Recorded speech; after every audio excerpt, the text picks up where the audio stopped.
नमस्कार कमरा देश बुलेटिन च तुहाडा स्वागत। मैं रजनी। पहला पेश ने चोणवीआं खबरां। राष्ट्रपति द्रौपदी मुर्मू ने खेतीबाड़ी विग्यानियां नूं किसानां वल्लों कुदरती आफतां, जलवायु तब्दीली ते कुदरती स्रोतां दे दुरुपयोग वर्गीआं चुनौतियां तो बचण लई मौजूदा समय मुताबिक नवीआं योजनावां बनाउण दा सੱਦਾ दित्ता।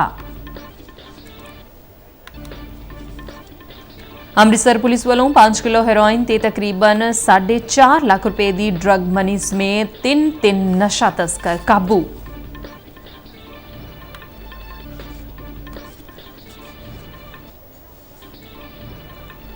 सुखबीर बादल ते कातलाना हमला करने वाले मुलजिम नारायण सिंह चौड़ा नूं अदालत ने 3 दिन रिमांड ते भेजिया।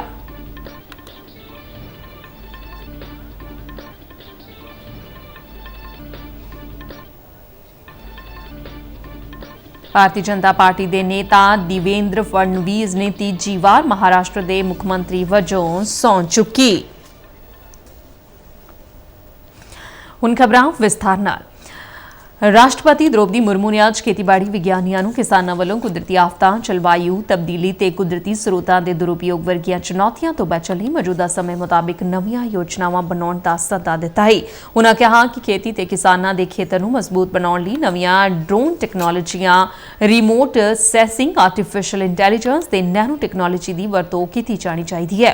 अपने ओडिशा दे 5 दिनां दौरे दौरान अज भुवनेश्वर च ओडिशा खेती अते टैक्नोलॉजी यूनीवर्सिटी दी 40वीं कन्वोकेशन प्रोग्राम ਨੂੰ ਸੰਬੋਧਨ ਕਰਦਿਆਂ ਰਾਸ਼ਟਰਪਤੀ द्रौपदी मुर्मू ने कहा कि खेती ਵਿਗਿਆਨੀਆਂ ਨੂੰ ਦੇਸ਼ ਲਈ ਨਵੀਆਂ ਯੋਜਨਾਵਾਂ ਬਣਾਉਂਦੇ ਸਮੇਂ ਮਿੱਟੀ ਦੀ ਸਿਹਤ, ਵਾਤਾਵਰਣ, ਮਿੱਟੀ ਦੀ ਸੰਭਾਲ ਤੇ ਕੁਦਰਤੀ ਸਰੋਤਾਂ ਦੀ ਸਹੀ ਵਰਤੋਂ ਤੇ ਧਿਆਨ ਦੇਣਾ ਚਾਹੀਦਾ ਹੈ। Congratulations to the girls for their outstanding achievement.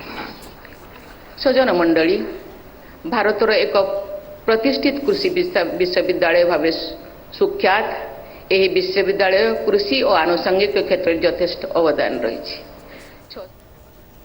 राष्ट्रपति द्रौपदी मुर्मू ने कहा कि भारत ने पिछले कुछ दहाकिਆਂ दौरान खेतीबाड़ी खेतर च शानदार विकास किया है ते होर देशां नूं अनाज अते खेतीबाड़ी उपकरण बरामद कर रहा है।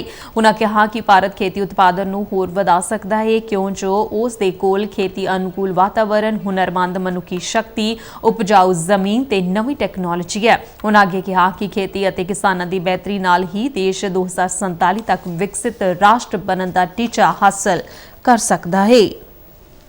सदर पूर्वतन महानिर्देशक एवं संप्रति उद्भिद किसम सुरक्षा और कृषक अधिकारी कर्तृपक्ष के अध्यक्ष डॉक्टर त्रिलोचन महापात्र एवं ओडिशार पूर्वतन मंत्री स्वर्गत दामोदर राउत यही विश्वविद्यालय सुयोग्य छात्र थिले।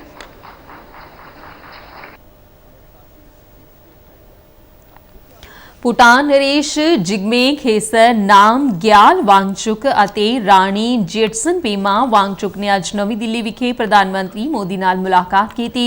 मोदी ने भूटान की प्रगति ते खेतरी विकास बारे भूटान नरेश की वचनबद्धता की शलाघा की। एक सोशल मीडिया पोस्ट च प्रधानमंत्री ने कहा कि दोवें ही देश अपनी विलखण ते टिकाऊ भागीदारी नूं लैके वचनबद्ध ने। भूटान नरेश जिग्मे खेसर नाम ग्याल वांगचुक ते राणी जेटसन पेमा वांगचुक अज 2 दिनां दी अपनी भारत यात्रा ते नवी दिल्ली पहुंचे ने। शहरी हवाबाजी मंत्री किंजरापू राम मोहन नायडू ने कहा कि देश भर में 157 हवाई अड्डे काम कर रहे हैं। उन्होंने कहा कि 2014 च सिर्फ 74 हवाई अड्डे ही काम कर रहे सन। आज लोकसभा च एक पूरक प्रश्न का उत्तर देंदे नायडू ने कहा कि प्रधानमंत्री नरेंद्र मोदी की अगवाई च सरकार ने देश भर में हवाई अड्डिया के नैटवर्क का विस्तार किया है। उन्होंने कहा कि उड़े देश का नाम नागरिक उड़ान योजना शहरी हवाबाजी खेतर लिए क्रांतिकारी योजना रही है। उन्होंने आगे कहा कि भारत की घरेलू हवाई हवाबाजी एक दिन च ही 5 लाख तो वध यात्रियों को हवाई यात्रा करवाने के रिकॉर्ड पत्र ते पहुंच गई है। Now in the last 10 years we have expanded the whole airport network to 157 airports, sir. And I can proudly say that India has reached that passenger capacity limit where they have crossed 5 lakh passengers in one single day. This is a great achievement and a great milestone for the Ministry of Civil Aviation. It created 80 airports, sir, in this tier.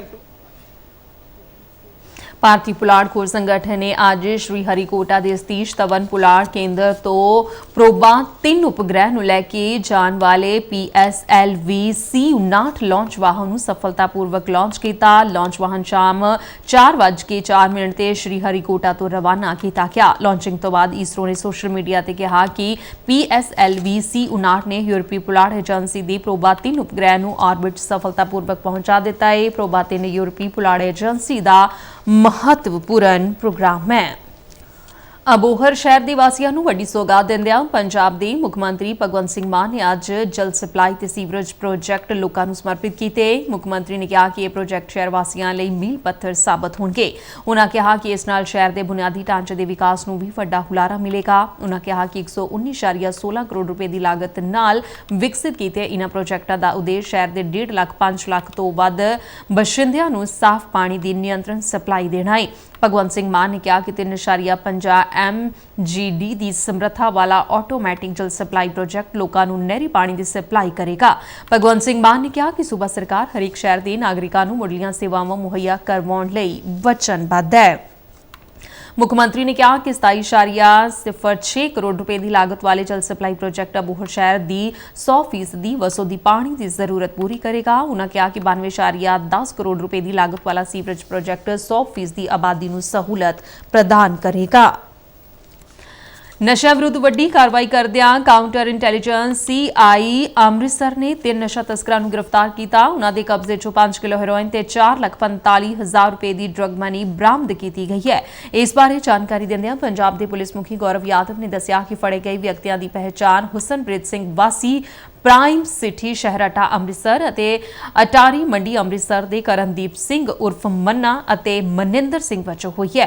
DGP ਗੌਰਵ ਯਾਦਵ ਨੇ ਦੱਸਿਆ ਕਿ counter intelligence Amritsar ਦੀ team ਨੂੰ ਪੁਖਤਾ ਇਤਲਾਹ ਮਿਲੀ ਸੀ ਕਿ ਮੁਲਜ਼ਮਾਂ ਨੇ ਹਾਲ ਹੀ ਦੇ ਵਿੱਚ ਪਾਕਿਸਤਾਨੀ ਸਮਗਲਰਾਂ ਵੱਲੋਂ ਡਰੋਨ ਰਾਹੀਂ ਸੁੱਟੀ ਗਈ ਹੈਰੋਇਨ ਦੀ ਵੱਡੀ ਖੇਪ ਬਰਾਮਦ ਕੀਤੀ ਹੈ, ਜਿਹੜੀ ਉਹਨਾਂ ਨੇ ਅੱਗੇ ਨਸ਼ਾ ਤਸਕਰ ਹੁਸਨਪ੍ਰੀਤ ਸਿੰਘ ਨੂੰ ਸਪਲਾਈ ਕਰਨੀ ਸੀ। ਉਹਨਾਂ ਦੱਸਿਆ ਕਿ CI ਅੰਮ੍ਰਿਤਸਰ ਦੀਆਂ ਟੀਮਾਂ ਨੇ ਮੁਸਤੈਦੀ ਨਾਲ ਕੰਮ ਕਰਦਿਆਂ ਅਟਾਰੀ ਰੋਡ ਵਿਖੇ ਇੱਕ ਵਿਸ਼ੇਸ਼ ਨਾਕਾ ਲਗਾਇਆ ਤੇ ਮੁਲਜ਼ਮਾਂ ਨੂੰ ਹੈਰੋਇਨ ਤੇ ਡਰੱਗ ਮਨੀ ਸਣੇ ਗ੍ਰਿਫਤਾਰ ਕਰ ਲਿਆ ਹੈ।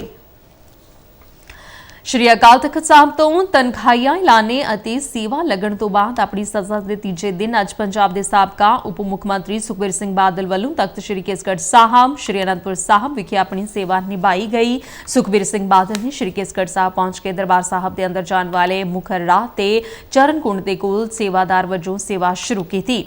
ਬਾਦਲ ਵੱਲੋਂ ਸਭ ਤੋਂ ਪਹਿਲਾਂ ਸਵੇਰੇ 9 ਵਜੇ ਤੋਂ 10 ਵਜੇ ਤੱਕ ਕੇਸਗੜ੍ਹ ਸਾਹਿਬ ਦੇ ਬਾਹਰ ਪਹਿਰੇਦਾਰ ਵਜੋਂ ਸੇਵਾ ਕੀਤੀ ਗਈ ਤੇ ਉਸ ਤੋਂ ਬਾਅਦ ਉਹਨਾਂ ਨੇ 10 ਵਜੇ ਤੋਂ 11 ਵਜੇ ਤੱਕ ਗੁਰਬਾਣੀ ਦਾ ਸਰਵਨ ਕਰਨ ਦੀ ਸੇਵਾ ਨਿਭਾਈ ਤੇ ਉਸ ਤੋਂ ਬਾਅਦ ਤਖਤ ਸ਼੍ਰੀ ਕੇਸਗੜ੍ਹ ਸਾਹਿਬ ਦੇ ਲੰਗਰ ਹਾਲ ਵਿਖੇ 1 ਘੰਟਾ ਝੂਠੇ ਬਰਤਨ ਸਾਫ਼ ਕਰਨ ਦੀ ਸੇਵਾ ਨਿਭਾਈ। ਸ਼੍ਰੀ ਹਰਿਮੰਦਰ ਸਾਹਿਬ ਵਿਖੇ ਗੋਲੀ ਚੱਲਣ ਦੀ ਘਟਨਾ ਤੋਂ ਬਾਅਦ ਸੁਰੱਖਿਆ ਏਜੰਸੀਆਂ ਵੱਲੋਂ ਅੱਜ ਸ਼੍ਰੀ ਅਨੰਦਪੁਰ ਸਾਹਿਬ ਵਿਖੇ ਸੁਰੱਖਿਆ ਦੇ ਪੁਖਤਾ ਪ੍ਰਬੰਧ ਕੀਤੇ ਗਏ ਨੇ। ਇਸ ਦੌਰਾਨ ਮਾਨਯੋਗ ਅਦਾਲਤ ਵੱਲੋਂ ਨਾਰਾਇਣ ਸਿੰਘ ਚੌੜਾ ਨੂੰ 3 ਦਿਨ ਦੇ ਪੁਲਿਸ ਰਿਮਾਂਡ ਤੇ ਭੇਜਿਆ ਗਿਆ ਹੈ। ਬੀਤੇ ਕੱਲ ਸ਼੍ਰੀ ਦਰਬਾਰ ਸਾਹਿਬ ਵਿਖੇ ਪਹਿਰੇਦਾਰ ਦੀ ਸੇਵਾ ਦੀ ਧਾਰਮਿਕ ਸਜ਼ਾ ਨਿਭਾ ਰਹੇ ਸੁਖਬੀਰ ਸਿੰਘ ਬਾਦਲ ਤੇ ਨਾਰਾਇਣ ਸਿੰਘ ਚੌੜਾ ਵੱਲੋਂ ਕਾਤਲਾਨਾ ਹਮਲਾ ਕੀਤਾ ਗਿਆ, ਜੋ ਕਿ ਉਹਨਾਂ ਦੀ ਸੁਰੱਖਿਆ 'ਚ ਤੈਨਾਤ ASI ਜਸਬੀਰ ਸਿੰਘ ਦੀ ਚੌਕਸੀ ਦੇ ਚਲਦਿਆਂ ਨਾਕਾਮ ਹੋ ਗਿਆ। ਮੌਕੇ ਤੇ ਕਾਬੂ ਕੀਤੇ ਗਏ ਨਾਰਾਇਣ ਸਿੰਘ ਚੌੜਾ ਨੂੰ ਅੱਜ ਪੁਲਿਸ ਵੱਲੋਂ ਬੇਹੱਦ ਕਰੜੇ ਸੁਰੱਖਿਆ ਪ੍ਰਬੰਧਾਂ ਹੇਠ chief judicial magistrate Gurbir Singh ਦੀ ਅਦਾਲਤ 'ਚ ਪੇਸ਼ ਕੀਤਾ ਗਿਆ। ਪੁਲਿਸ ਵੱਲੋਂ ਚੌੜਾ ਦਾ 7 ਦਿਨ ਦਾ ਰਿਮਾਂਡ ਮੰਗਿਆ ਗਿਆ ਸੀ, ਪਰ ਬਚਾਅ ਪੱਖ ਦੀਆਂ ਦਲੀਲਾਂ ਸੁਣਨ ਤੋਂ ਬਾਅਦ ਮਾਨਯੋਗ ਅਦਾਲਤ ਵੱਲੋਂ ਨਾਰਾਇਣ ਸਿੰਘ ਚੌੜਾ ਨੂੰ 3 ਦਿਨ ਦੇ ਪੁਲਿਸ ਰਿਮਾਂਡ ਤੇ ਭੇਜਿਆ ਗਿਆ। ਹੁਣ ਨਾਰਾਇਣ ਸਿੰਘ ਚੌੜਾ ਨੂੰ 8 ਦਸੰਬਰ ਨੂੰ ਮੁੜ ਤੋਂ ਅਦਾਲਤ 'ਚ ਪੇਸ਼ ਕੀਤਾ ਜਾਵੇਗਾ। ਚੌੜਾ ਦੇ ਵਕੀਲ ਨੇ ਪੁਲਿਸ ਤੇ ਗੈਰ ਕਾਨੂੰਨੀ ਢੰਗ ਨਾਲ ਹਿਰਾਸਤ 'ਚ ਰੱਖਣ ਦਾ ਦੋਸ਼ ਲਗਾਇਆ। ਬਚਾਅ ਪੱਖ ਦੀਆਂ ਦਲੀਲਾਂ ਦੇ ਆਧਾਰ ਤੇ ਮਾਨਯੋਗ ਜੱਜ ਗੁਰਬੀਰ ਸਿੰਘ CJM ਨੇ ਜ਼ਿਮਨੀਆਂ ਸੀਜ਼ ਕਰਨ ਦਾ ਆਦੇਸ਼ ਦਿੱਤਾ ਹੈ।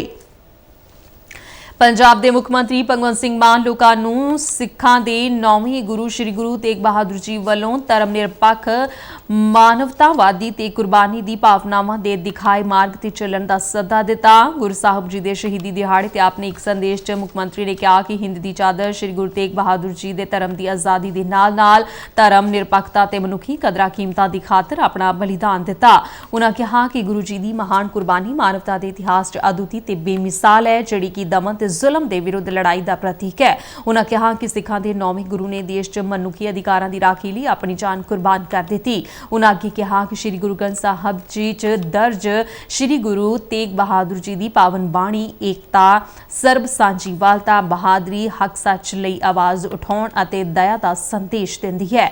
ਉਨ੍ਹਾਂ ਕਿਹਾ ਕਿ ਮਹਾਨ ਗੁਰੂ ਨੂੰ ਸਾਡੀ ਅਸਲ ਸ਼ਰਧਾਂਜਲੀ ਇਹ ਹੋਵੇਗੀ ਕਿ ਅਸੀਂ ਉਨ੍ਹਾਂ ਦੀਆਂ ਸਿੱਖਿਆਵਾਂ ਤੇ ਸੱਚੀ ਭਾਵਨਾ ਨਾਲ ਚੱਲੀਏ ਤੇ ਜਾਤ-ਪਾਤ, ਰੰਗ, ਨਸਲ ਦੇ ਭੇਦਭਾਵ ਤੋਂ ਉੱਪਰ ਉੱਠ ਕੇ ਸਮਰਪਣ ਤੇ ਮਸ਼ੀਨਰੀ ਭਾਵਨਾ ਨਾਲ ਸਮਾਜ ਦੇ ਗਰੀਬ ਤੇ ਦੱਬੇ ਕੁਚਲੇ ਲੋਕਾਂ ਦੀ ਸੇਵਾ ਲਈ ਆਪਣੇ ਆਪ ਨੂੰ ਮੁੜ ਸਮਰਪਿਤ ਕਰੀਏ।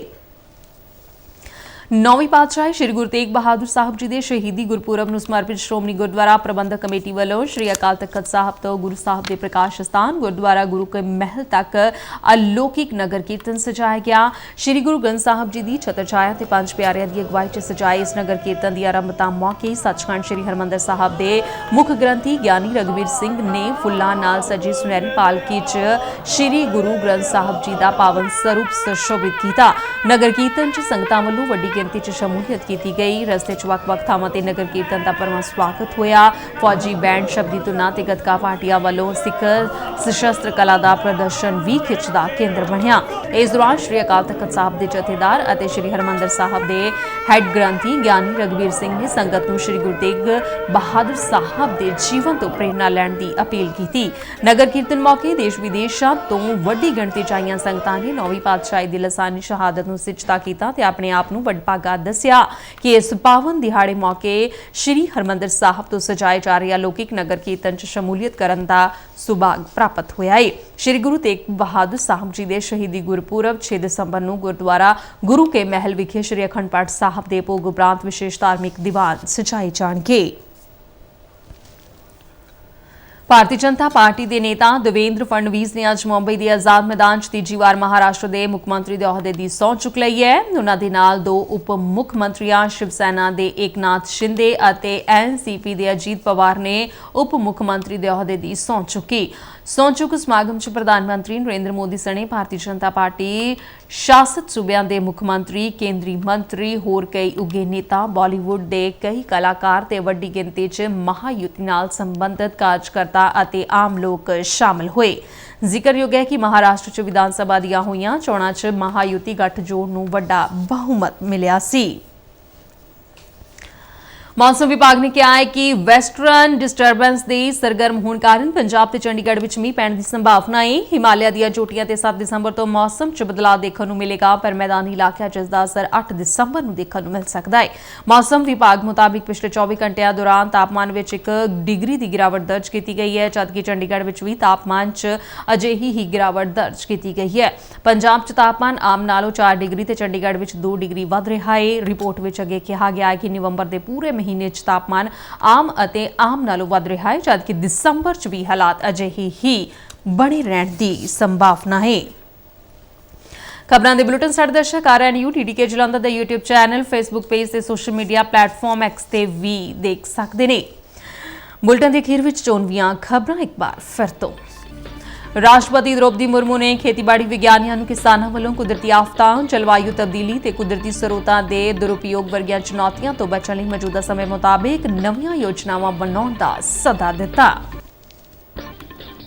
ਅੰਮ੍ਰਿਤਸਰ ਪੁਲਿਸ ਵੱਲੋਂ 5 ਕਿਲੋ ਹੈਰੋਇਨ ਤੇ ਤਕਰੀਬਨ 4.5 ਲੱਖ ਰੁਪਏ ਦੀ ਡਰੱਗ ਮਨੀ ਸਮੇਤ ਤਿੰਨ ਨਸ਼ਾ ਤਸਕਰ ਕਾਬੂ। ਸੁਖਬੀਰ ਬਾਦਲ ਤੇ ਕਾਤਲਾਨਾ ਹਮਲੇ ਕਰਨ ਵਾਲੇ ਮੁਲਜ਼ਮ ਨਾਰਾਇਣ ਸਿੰਘ ਚੋੜਾ ਨੂੰ ਅਦਾਲਤ ਦੇ 3 ਦਿਨਾਂ ਰਿਮਾਂਡ ਤੇ ਭੇਜਿਆ।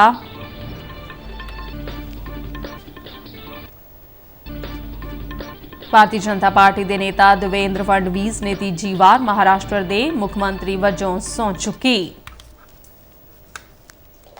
ਇਸ ਦੇ ਨਾਲ ਹੀ ਖਬਰਾਂ ਦਾ ਬੁਲੇਟਿਨ ਖਤਮ ਹੋਇਆ। ਦਿਓ ਆਗਿਆ, ਨਮਸਕਾਰ।